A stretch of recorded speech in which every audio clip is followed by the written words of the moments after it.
2 பேரும் திருநெல்வேலியில, ரத்தனபால் ஐயாவும் மோகன் சி அண்ணன் தூத்துக்குடியில. என்னையா நம்மளுக்கு போட்டியா? இந்த குற்றாலநாதன்றவர் என்ன பண்ணிட்டு கிடக்காரு? அங்கங்க சுவிசேஷ கூட்டம் நடத்திக்கிட்டு, குற்றாலநாத அண்ணன் எங்கேயாவது நடத்துற சுவிசேஷ கூட்டத்துல, அற்புத பெருவிழாவில், சுகமளிக்கும் கூட்டத்துல யாராவது மனு போட்டீங்களோ, குற்றாலநாத அண்ணனுக்காக நான் என்ன பண்ணுவேன்?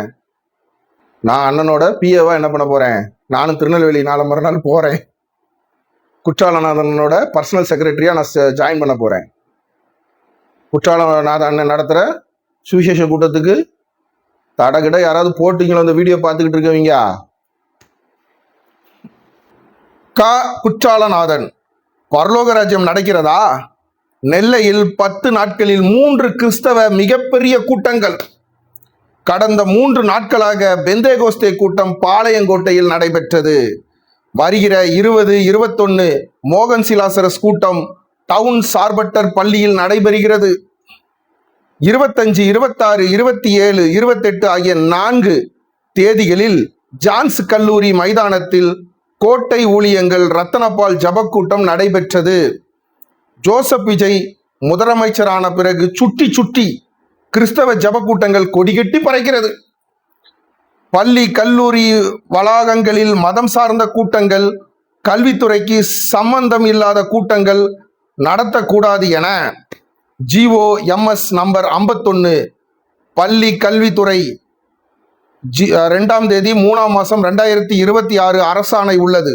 ஆனால் இந்த 2 மத கூட்டங்கள் பள்ளி கல்லூரி வளாகங்களில் எப்படி நடக்கிறது என்பது ஆச்சரியமாக உள்ளது.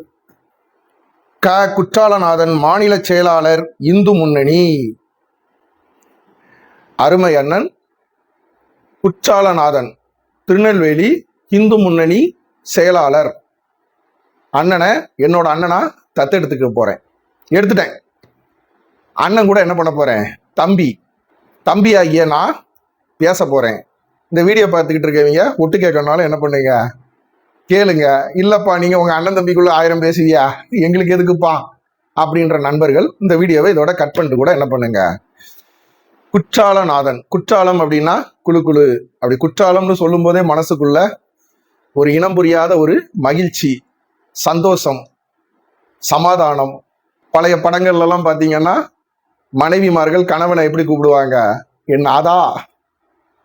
அப்ப நாதன் அப்படின்னா தலைவர். கடவுளையும் என்ன பண்ணுவாங்க? நாதன். இந்த மாதிரி தலைமைத்துவம். குற்றாலநாதன் அண்ணன் பேரு அருமையான பேருனே. அண்ணன் வந்து பாத்தீங்கன்னா சிறந்த கிரிக்கெட் வீரர். அது போக இந்து முன்னணியில மாநில பொதுச் செயலாளராக திருநெல்வேலி மாவட்டத்திற்கு இருக்காங்க. மாநில பொதுச் செயலாளர் என்னன்னு தெரியல, திருநெல்வேலி மாவட்டத்துக்கு பொதுச் செயலாளர் முதலமைச்சர் செல்வி ஜெயலலிதாவாகிய நான். என்னைக்காவது அம்மா அந்த மாதிரி அடிக்கடி சொல்லி கேள்விப்பட்டிருக்கீங்களா? இல்ல. என்ன சொல்லுவாங்க தெரியுமா? அனைத்து இந்திய அண்ணா திராவிட முன்னேற்ற கழகத்தின் பொதுச் செயலாளராகிய செல்வி ஜெயலலிதாவாகிய நான். அப்ப அந்த பொதுச் செயலாளர் அப்படின்னா செயல்படுத்துபவர் ஒரு காரியத்தை, கெத்தான போஸ்டிங். அப்போ இந்து முன்னணியில ஒரு நல்ல மதிப்பு மிக்க ஒரு பதவியில அண்ணன் இருக்காங்க. அது போக அண்ணன் வழக்கறிஞர். குற்றாலநாதன் அண்ணனை என்னோட அண்ணனா தத்தெடுத்துக்கிட்டேன். அண்ணன் தோக்குறத எந்த தம்பியாவது விரும்புவாங்களா? விரும்ப மாட்டாங்க இல்லையா? அப்போ அண்ணே நல்லா கேளுங்க. இந்த வீடியோவை கட்டாயம் நீங்க பார்த்துக்கிட்டு இருப்பியா? நீங்க ஜெயிக்கணும் அப்படின்னா நான் சொல்ற மாதிரி இதுக்கப்புறம் வரக்கூடிய காலங்கள்ல மூவ் பண்ணுங்க. நீங்க மோகன் சிலாசரஸ் அண்ணனையோ இல்ல துதியின் கோட்டை, அதை தான் கோட்டைன்னு போட்டு வச்சிருக்கீங்க, துதியின் கோட்டை ரத்தனபால் ஐயாவையோ இன்னும் பல பேர் இவங்கள மாதிரி உள்ளவங்களை டார்கெட் பண்ணீங்கன்னா, மனிதர்களை டார்கெட் பண்ணீங்கன்னா தோத்து போவீங்க.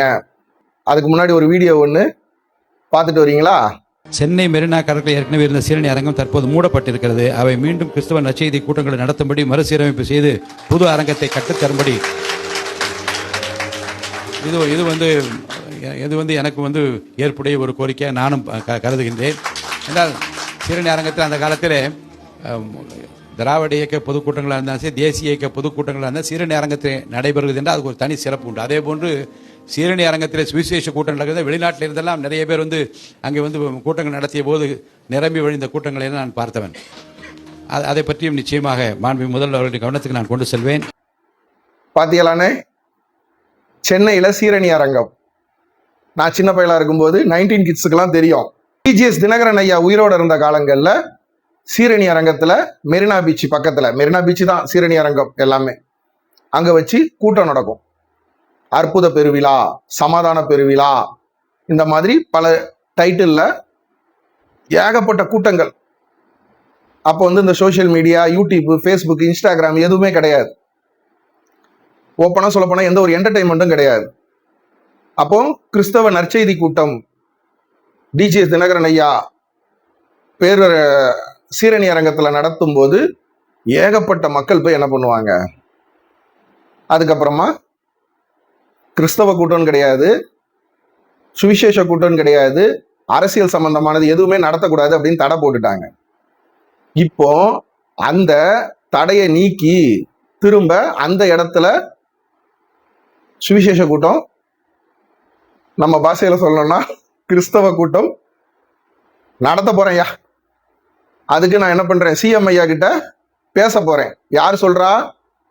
சாதாரண நபர் இல்ல, சட்டசபையில எம்எல்ஏக்கள் மட்டும் கிடையாது, சிஎம் ஜோசப் விஜய் அவர்கள். எப்பா ஜோசப் விஜய் நீ பேசப்படாது, உட்காருன்னா உட்கார்ந்துடணும். அடுத்து ஜோசப் விஜய் அவர்கள் பேசுவாங்க, பேசணும். இவங்களை பிடிச்சி வெளியே போடுங்க, இந்த எதிர்கட்சி எம்எல்ஏக்கள் எல்லாம் வெளியே தூக்கி போட்டுருவாங்க. நீங்க என்னங்க எம்எல்ஏ, உங்களுக்கு வாய்ப்பு கொடுக்கப்படும், உட்காருங்க, அடுத்த வாய்ப்புல என்ன பண்ணுங்க, பேசுங்க, இப்ப நீங்க பேசுங்க. இந்த மாதிரி நம்ம தமிழக சட்டசபையோட நீதிபதி ஐயா, சட்டசபையோட நீதிபதி ஐயா என்ன பண்றாங்க, நான் சீரணி அரங்கத்தை திரும்பவும் செபக்கூட்டம் நடத்துறதுக்கு முதலமைச்சர் ஜோசப் விஜய் கிட்ட பேச போறேன். முதலமைச்சர் ஜோசப் விஜய் கிட்ட பேசணும்னு அவசியம் இல்லை. நீதிபதி ஐயா அவர் நினைச்சாருன்னா என்ன ஆகும், சபாநாயகர் ஐயா அவர் சொல்றதுதான் ஜோசப் விஜய் அவர்களே கேட்கணும் சட்டசபைக்குள்ள. அப்போ கட்டாயம் அது வந்து என்ன ஆகும், இனி வரக்கூடிய காலங்கள்ல சுவிசேஷ கூட்டம் நடக்கும் சென்னை சீரணி அரங்கத்துல, மெரினா பீச்ல. இந்த வீடியோவை பார்த்துக்கிட்டு இருக்க என் அருமை அண்ணன் குற்றாலநாத அண்ணன் என்ன பண்ணுவீங்க? இப்போ மோகன் சிலாசரஸ் அண்ணன் கூட்டத்துக்கு கலெக்டர் ஆபீஸ்ல போய் என்ன பண்ணியிருக்காங்க, மனு கொடுத்துருக்காங்க. ஏன்னா செயலாளர், செயல்படுத்துறவர். சும்மா நம்ம யூடியூப்ல வீடியோ போடுறது, போஸ்ட் போடுறது, ஃபேஸ்புக்ல அந்த மாதிரி மட்டும் கிடையாது, செயல்படுத்துற இந்து முன்னணியில உள்ள நம்ம அண்ணன். நீங்க செயல் வீரராகவே இருந்து நேரா திருநெல்வேலியிலிருந்து நெல்லை எக்ஸ்பிரஸ்ல கிளம்பி சென்னைக்கு வந்து தலைமைச் செயலகம் போய் ஜோசப் விஜய் அவர்கள்கிட்டயோ இல்ல சபாநாயகர் ஐயா கிட்டயோ இந்த மாதிரி நடத்தப்படாது பார்த்துக்கிடுங்க. சரி, சென்னை ஹைகோர்ட்லயே கூட இல்ல மதுரை ஹைகோர்ட்ல இந்த மாதிரி கேஸ் போட்டா எத்தனை இடங்கள்ல போடுவீங்க? ஏற்கனவே நடத்திட்டாங்க ஒரு காலேஜ்ல, யாரு, துதியன்கோட்டை ரத்னபால் ஐயா. அடுத்து மோகன் சிலாசரசன் ஒரு ஸ்கூல்ல நடத்த போறாங்க, இல்ல இன்னொரு ஒரு மைதானத்துல நடத்துவாங்க, எங்கேயோ. அடுத்து தூத்துக்குடி, அடுத்து கன்னியாகுமரி, அடுத்து அப்படியே சென்னையை பார்த்த மாதிரி வந்தோம்னா மதுரை, கோயில்பட்டி, விருதுநகர், விருதுநகருக்கெல்லாம் பிறந்த கோயில்பட்டியோ, அப்படியே திருச்சி, அப்படியே விழுப்புரம், இந்த சைடு போனீங்கன்னா கடலூர், சிதம்பரம், சீர்காழி, மாயவரம், கும்பகோணம், அந்த சைடு போனீங்கன்னா கோயம்புத்தூர், ஊட்டி, கொடைக்கானல், திருப்பூர், ஈரோடு. எத்தனை இடத்துல போய் மனு கொடுப்பீங்கண்ணே? அப்போ மனுவுக்கு மேல மனு நீங்க கொடுக்க கொடுக்க கொடுக்க கொடுக்க இந்து முன்னணியில உங்களுக்கு எதுக்காக ஒரு செயலாளர் பதவி, அவ்வளோ பெரிய பதவி கொடுத்துருக்காங்களோ அந்த பதவியோட வேலை என்ன ஆயிரும்? லோகோல என்ன இருக்கு, இந்து தர்மம் என்னன்றது உங்களுக்கு தெரியும். நீங்க அருமையான ஒரு சமூக சேவகர், கூகுள்ல போட்டா வருது, குற்றாலநாதன் அவர்கள் சமூக சேவகர்.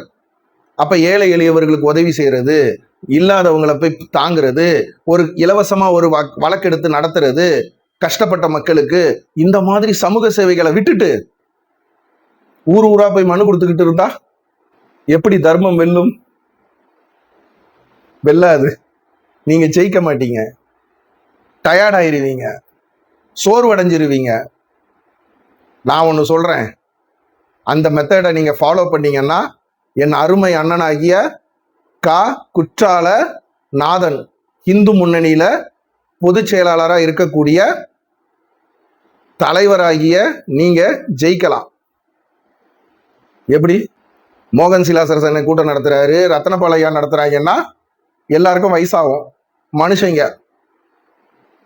நம்ம டிஜி தினகரன் ஐயா சீரணி அரங்கத்துல நடத்தினாப்ல. இப்ப தினகரன் ஐயா எங்க? அப்போ தினகரன் ஐயா இடத்துக்கு பால் தினகரன் ஐயா வருவாப்ல, பால் தினகரன் ஐயாவுக்கு இடத்துல அவங்க பையன் வருவாரு. இல்ல நானே கூட என்ன பண்ணுவேன், நாளைக்கு மோகன் சிலாசரசன் இடத்துல நான் வருவேன், துதியன் கோட்டை இப்ப ரத்னபாலையா இடத்துல அவங்க பையன் இங்க 2 பேர் இருக்காங்க, அந்த 2 பையில யாராவது ஒருத்தன் வருவான். மாறி மாறி வந்துகிட்டு தான் இருப்பாங்க. நம்ம ஒரேடியா இதை தடை பண்ணணும். ஆசீர்வாத கூட்டம், விடுதலை பெருவிழா, சுகமளிக்கும் பெருவிழா, பேர் தான் வேற வேறையே தவிர இதோட ஆப்ஜெக்ட், முக்கிய நோக்கம், கோல் என்ன அப்படின்னா யாரை நோக்கி? ஆண்டவராகிய இயேசு கிறிஸ்துன்னு ஒருவர், அவரை நோக்கி தான் இவங்க எல்லாரோட சுவிசேஷ கூட்டமும் ஆகட்டும், எல்லா கூட்டத்துக்குமான தலைவர் யாரு, பொதுச் செயலாளர் யாரு, சேர்மன் யாரு? ஆண்டவராகிய இயேசு கிறிஸ்து. அவரு தான் ட்ரஸ்டி, ட்ரெஷரர், எல்லா போஸ்டிங்கும் அவரு தான். அப்போ ஆண்டவராகிய இயேசு கிறிஸ்து அவரை பேஸ் பண்ணி தான் இவங்க கூட்டம் நடத்துறாங்க. ஆண்டவராகிய இயேசு கிறிஸ்துவ என்ன பண்ணணும்? டம்மி பண்ணணும். ஓப்பனா சொல்ல போனா ஆண்டவராகிய இயேசு கிறிஸ்து மேல மக்களுக்கு விரக்தியை என்ன பண்ணணும்? ஆண்டவராகிய இயேசு கிறிஸ்து பேரை சொன்னாவே, ஐயா மோகன் சிலாசரசனே, ரத்னபால் ஐயா, நீங்க திருநெல்வேலியில எங்கனாலும் நடத்திக்கிடுங்க, நாங்க கூட்டத்துக்கு வரோம், ஆனா இயேசு கிறிஸ்துன்ற பேர்ல நீங்க என்ன பண்ணக்கூடாது, நாங்க வரமாட்டோம் ஐயா. அப்படி மக்கள் வெறுக்கணும் ஆண்டவராகிய இயேசு கிறிஸ்துவ. அப்பந்தான் கா குற்றாலநாதன் அண்ணனாகிய உங்களை நான் தத்தெடுத்திருக்கோம் இல்லையா, என் அண்ணனாகிய நீங்க என்ன பண்ணுவீங்க? கிரிக்கெட்ல எப்படி ஒரு தோனியோ அந்த மாதிரி நீங்க அடிக்கிற பாலெல்லாம் சிக்ஸரா போகும். என்ன பண்ணணும்? அதுக்கு இந்த வீடியோ பார்த்துக்கிட்டு இருக்க என் அருமை அண்ணன் க குற்றால நாதன் அண்ணன் அவர்கள், இதுக்கு பேர் தானே பைபிள், ஒன்றும் இல்லைண்ணே, புக்கு, பேப்பர். இதை என்ன பண்ணுங்க, நேரா பைபிள் ஷாப் போங்க, உங்களுக்கு தருவாங்க. இல்லை இலவசமாக கூட. இவ்வளோ பெரிய பைபிள், இந்த முழு பைபிள் வேண்டாம், இதில் பழைய ஏற்பாடு புதிய ஏற்பாடுன்னு இருக்கும். புதிய ஏற்பாடு ப்ளூ கலர் லேமினேஷன் பண்ணி இலவசமாகவே கொடுக்குறாங்க. புதிய ஏற்பாடு அதில் நிறைய அதிகாரம் இருக்கும். மத்தேயுவிலிருந்து வெளிப்படுத்தின விசேஷம் வர அவ்வளோ அதிகாரத்தையும் படிக்க வேண்டாம். வெறும் மத்தேயு, மார்க்கு, லூக்கா, யோவான், 4 அதிகாரம். மத்தேயு, மார்க்கு, லூக்கா, யோவான். ஆண்டவராகிய இயேசு கிறிஸ்துவோட பிறப்பு, ஆண்டவராகிய இயேசு கிறிஸ்துவோட ஊழிய அழைப்பு, ஆண்டவராகிய இயேசு கிறிஸ்து ஒரு எவாஞ்சலிஸ்ட், ஊழியம், சுவிசேஷகர், மலை பிரசங்கம், இன்னும் மைதானத்துல பேசினது, சக மனிதர்களோட பேசினது, தன்னோட உடன் ஊழியக்காரர்களோட பேசினது. பிரசங்கம்னா ஒன்றும் இல்லைண்ணே, அட்வைஸ், அறிவுரை. இப்ப நான் பேசிக்கிட்டு இருக்கிறதும் பிரசங்கம் தான். இந்த மாதிரி அது போக ஆண்டவராகிய இயேசு கிறிஸ்துவோட பாடு மரணங்கள், ஆண்டவராகிய இயேசு கிறிஸ்து 3ஆம் நாள் உயிர்த்தெழுந்த நற்செய்தி, பிதா, குமாரன், பரிசுத்தாவி, திருத்துவம். இதை மட்டும் என்ன பண்ணுங்க, இன்னும் எத்தனை நாள் இருக்கு? 2 நாள் இருக்கா? இன்னைக்கு புதன்கிழமை, இந்த வீடியோவை நீங்க கட்டாயம் பார்த்துக்கிட்டு இருப்பியா? வியாழன் வெள்ளி 2 நாள். சனி ஞாயிறு தானே மோகன் சிலாசரசன் அந்த பொருள் காட்சிக்கு ஆப்போசிட்ல திருநெல்வேலி டவுன்ல மீட்டிங்கு. இந்த 2 நாள், இந்த 4 அதிகாரத்தை என்ன பண்ணிடலாம், நீங்க படிச்சிடலாம். நீங்க நல்ல படிப்பு படிச்ச அண்ணன், படிங்க படிங்க. இல்லை ஒன்றும் இல்லை, மொபைல்லையே பைபிள், தமிழ் பைபிள்னு போட்டிங்கன்னா ஆப் வரும். நீங்கள் பைபிள் எடுத்து கூட படிக்க வேண்டாம், பைபிளை தூர வச்சிருங்க. மொபைல் ஆப்பில் போயிட்டு தமிழ் பைபிள், அதில் மத்தேயு, மார்க்கு, லூக்கா, யோவான் 4 அதிகாரத்தை மட்டும் படிங்க. அதில் ஆண்டவராகிய இயேசு கிறிஸ்துவோட உபதேசம், அதை என்ன பண்ணுங்க, கேளுங்க, அதுல ஒரு குறைய கண்டுபிடிங்க. கண்டுபிடிச்சி என் அருமை கா குற்றாலநாதன் அண்ணன் மட்டும் கிடையாது, இந்த வீடியோ பார்த்துக்கிட்டு இருக்க ஹிந்துத்துவ அமைப்புல இருக்கிற நண்பர்கள் எல்லாருமே அந்த மாதிரி இல்லை. ஒரு சிலர் வைராக்கியம், இந்த மாதிரி வைராக்கியத்தை உடையவர்கள் மோகன் சிலாசரசன் கிட்ட பர்மிஷன் கேளுங்க. ஏங்க 4 அதிகாரத்தை படிச்சுட்டாங்க, உங்க இயேசு கிறிஸ்து என்னங்க என்னெல்லாம் பேசி வச்சிருக்காரு தெரியுமா? மேடையில் நின்று என்ன பண்ணுங்க, மைக்கை பிடிச்சி இயேசு கிறிஸ்துவ நம்பி மக்களே இத்தனை 1000 பேர் உட்கார்ந்துருக்கீங்களே, இயேசு கிறிஸ்து உங்களுக்கு என்னத்தை பண்ணுவாருன்னு நினைக்கியா? நான் 4 அதிகாரத்தை படிச்சேன் பார்த்துக்கிடுங்க. இந்த வசனத்துல மத்தேயு இந்த அதிகாரம் என்னோடு சேர்ந்து புரட்டுங்கள் பிரியமானவர்களே அப்படி சொல்லி என்ன பண்ணுங்க, மார்க்கு, லூக்கா, யோவான் சொல்லுங்கண்ணே. அப்படி சொன்னீங்கன்னா, ஆண்டவராகிய இயேசு கிறிஸ்துவ டார்கெட் பண்ணீங்கன்னா நீங்க ஜெயிப்பீங்க. மனுலாம் போட தேவையில்ல. இப்போ போற கூட்டங்கள் யாருமே மோகன் சிலாசரசனுக்காக போல, ரத்தனபால் ஐயாவுக்காக போல, ஆண்டவராகிய இயேசு கிறிஸ்து அவங்க பைபிள் வசனங்களை படிச்சதுனால என்ன பண்றாங்க, மக்கள் போறாங்க. அங்க மத மாற்றத்துக்கு போல. மதம்ன்றது என்னது? மதம்னாவே அதுல என்ன ஆயிடுது, மதம் பிடிச்சிருது. கிறிஸ்தவம் என்பது ஒரு மார்க்கம்.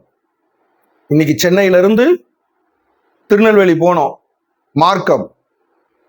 திருச்சி, மதுரை, இதுதான் மார்க்கம். இல்ல நான் கோயம்புத்தூர் போய் அந்த ஆளை என்ன பண்ணுவேன், ஈரோடு போய் அந்த ஆளை, அதுக்கப்புறமா அந்த சைடு சிதம்பரம் போய் அந்த ஆளை, சீர்காழி போய் வேளாங்கண்ணி போய் நான் திருநெல்வேலி வருவேன் அப்படின்னா அப்படி இல்லை. உனக்கான ரூட் என்ன? சென்னையில இருந்து திருநெல்வேலி போனோம்னா உளுந்தூர்பேட்டை டோல்கேட்டுக்கு முதல்ல போ, அங்க டோல்கேட்டுக்கு டிக்கெட் எடு. இல்ல அதுக்கு முன்னாடியே 2-3 டோல்கேட் வந்துடும். மேல்மருவத்தூர்ல ஆரம்பிச்சு இதுதான்ல ரூட்டு. இதை சொல்றதுதான், சொல்லி கொடுக்கறதுதான் கிறிஸ்தவம். கிறிஸ்தவத்துக்கு நம்மளா வச்சுக்கலாம் பேரு. நாளைக்கு வேணா இந்து முன்னணின்னு கூட வச்சுப்போம், கிறிஸ்தவன்ற பேரை எடுத்துட்டு, தப்பு இல்ல. இளைய தளபதி விஜய் அவரு சிஎம் ஆயிட்டாரு, சரி ஓகே. தல அஜித் நற்பணி மன்றம்னு வைப்போம். புரட்சி தலைவர் எம்ஜிஆர், ஜெயலலிதா அம்மா, மு கருணாநிதி ஐயா, அந்த மாதிரி என்ன பண்ணுவோம், கிறிஸ்தவத்துக்கு பேரை மாத்திடுவோம். ஆனா ஆண்டவராகிய இயேசு கிறிஸ்து அவர்தான் நாதர். ஆண்டவராகிய இயேசு கிறிஸ்து தான் நாதன். நீங்க என்ன பண்ணுவீங்கன்னு என்ன பண்ணேன், 4 நாள் பைபிள் படிச்சேன். 2 நாள் இந்த மீட்டிங்கை கெடுக்கணும்னு என்ன பண்ணேன், இந்த மத்தேயு, மார்க்கு, லூக்காவை கடந்து படிச்சேன். ஆண்டவராகிய இயேசு கிறிஸ்து தி கிரேட்பா. அவரோட சுவிசேஷம், அவரோட பிரசங்கம், அவரோட அட்வைஸ் என்னமா பேசி வச்சிருக்காப்புல. எல்லாத்துக்கும் தீர்வுயா. குழந்தை பிறந்ததுல இருந்து, கல்யாணம் கட்டி கொடுக்கறதுல இருந்து, ஒருத்தர் மறிக்கிற வரை ஆண்டவராகிய இயேசு கிறிஸ்து என்ன பண்ணியிருக்காப்புல, எவ்வளவு அருமையா டீச் பண்ணியிருக்காப்புல. எவ்வளவு அருமையான, உனக்காக எனக்காகியும் கல்வாரி சிலுவையில ரத்தம் சிந்தி 3ஆம் நாள் உயிர் தெழுந்து சிலுவை மரத்துல இருக்கும்போது கூட, புவியீர்ப்பு வயசுக்கு அகைன்ஸ்டா தன்னோட உடல் தொங்கிட்டு இருக்கும்போது, கழுகுகள் சுத்தி வட்டம் போடும்போது, உடம்புல இருக்கிற ரத்தம்லாம் வடியும் போது கூட, குற்றால நாதன் அன்னை செய்யறது அவர் என்னன்னு தெரியாம செஞ்சுக்கிட்டு இருக்காப்ல. அவரை நான் மன்னிக்கிறேன் அப்படின்னு சொன்ன ஆண்டவராகிய இயேசு கிறிஸ்து என்ன மாதிரி தி கிரேட் நாதன், ஆண்டவராகிய இயேசு கிறிஸ்து நாதன் அப்படின்னு நீங்க என்ன பண்ணுவீங்க, பிரசங்கியாரா மாறிடுவீங்கன்னு. துதியின் கோட்டை ரத்னபால் ஐயா என்ன, ரத்னபால் ஐயா, மோகன் சிலாசரசன் ஒண்ணும் இல்ல, நீங்க தான் அடுத்த எவாஞ்சலிஸ்ட், அடுத்த சுவிசேஷகர். உங்களால இருக்க முடியாது. இந்த பைபிளை படிச்சிட்டீங்கன்னு வச்சுங்களேன், ஆண்டவராகிய இயேசு கிறிஸ்து யாருன்னு தெரிஞ்சுக்கிட்டீங்க, அவரோட உபதேசம், அவரோட பிறப்பு, பாடு, மரணங்கள், உயிர்த்தெழுதல், என்னால இருக்க முடியலப்பா. குற்றாலநாதனாகிய என்னால என்ன பண்ண முடியல, அதை சொல்லாம இருக்க முடியல. யாருக்கிட்டையாவது சொல்லணும், யாருக்கிட்டையாவது சொல்லணும். நீங்க மீட்டிங் போடுவீங்க, நீங்க ஒரு எவாஞ்சலிஸ்ட்ன. மோகன் சிலாசரசன காலம் முடிஞ்சிரும், ரத்னபால் ஐயா காலம் முடிஞ்சிரும். அடுத்த ஆண்டவராகிய இயேசு கிறிஸ்து உங்களை என்ன பண்ணுவாங்க, பயமா இருக்குல்ல. அந்த மாதிரிதான் நடந்துருமோன்ட்டு, அதான் நடக்கும். அப்படி வேணா என்ன பண்ணுங்க, ட்ரை பண்ணி பாருங்க, ஜெயிப்பீங்க. என் அண்ணனாகிய, என் அருமை அண்ணனாகிய குற்றாலநாத அண்ணன் மாதிரி இன்னும் பல பேர் இந்த மாதிரி கிறிஸ்தவத்துல நடக்கக்கூடிய மீட்டிங் மனிதர்களை பேஸ் பண்ணி கலெக்டர் ஐயாவுக்கு மனு போடுறது, கமிஷனர் ஐயாவுக்கு மனு போடுறது, கோர்ட்ல ஸ்டே ஆர்டர் வாங்குறது வேண்டாம். நான் சொன்ன இந்த மெத்தடை ஃபாலோ பண்ணுங்க, நீங்க ஜெயிப்பீங்க. மனுஷனை காலி பண்ணக்கூடாது. ஆண்டவராகிய இயேசு கிறிஸ்து என்ன பண்ணணும்? ஆண்டவராகிய இயேசு கிறிஸ்து உங்க மனசுல பைபிள்ன்ற வேத வசனம் வார்த்தை மூலமா என்ன பண்ணுவாங்க? ஆதியிலே வார்த்தை இருந்தது, அந்த வார்த்தை தேவனாய் இருந்தது, அந்த வார்த்தையே அப்போ வார்த்தை என்ற வசனம் மூலமா உங்க கூட பேசுவார். ட்ரை பண்ணி பாருங்க. நீங்க தான் அடுத்த மோகன் சிலாசரஸ், நீங்க தான் அடுத்த ரத்தனபால் ஐயா. 2 பேரும் திருநெல்வேலியில, ரத்தனபால் ஐயாவும் மோகன் சி அண்ணன் தூத்துக்குடியில. என்னையா நம்மளுக்கு போட்டியா? இந்த குற்றாலநாதன்றவர் என்ன பண்ணிட்டு கிடக்காரு? அங்கங்க சுவிசேஷ கூட்டம் நடத்திக்கிட்டு அப்படின்னு உங்களை பார்த்து என்ன பண்ணணும்? பொறாமப்படணும்னு. அதுதான் வெற்றி. நாதன் தலைவர். குற்றாலம் மனசுக்கு அப்படியே குழு குழு. பல பேருக்கு ஆசீர்வாதமான மகனா என்ன பண்ணுவீங்க? பலரோட துக்கத்தை சந்தோஷமா மாத்திர மகனாய் ஆண்டவராகிய இயேசு கிறிஸ்து உங்களை வல்லமையா எடுத்து பயன்படுத்துவாங்க. நான் உங்க கூட சேர்ந்து போனேன். நான் தான் உங்களோட உடன் ஊழியக்காரன். நான் அண்ணனோட பிஏவா என்ன பண்ண போறேன்? நானும் திருநெல்வேலி நாளை மறுநாள் போறேன். குற்றாலநாதனோட பர்சனல் செக்ரட்டரியா நான் ஜாயின் பண்ண போறேன். குற்றாலநாதன் அண்ணன் நடத்துற சுவிசேஷ கூட்டத்துக்கு தடகிட யாராவது போட்டீங்களோ இந்த வீடியோ பார்த்துக்கிட்டு இருக்கவங்க? அமேன்.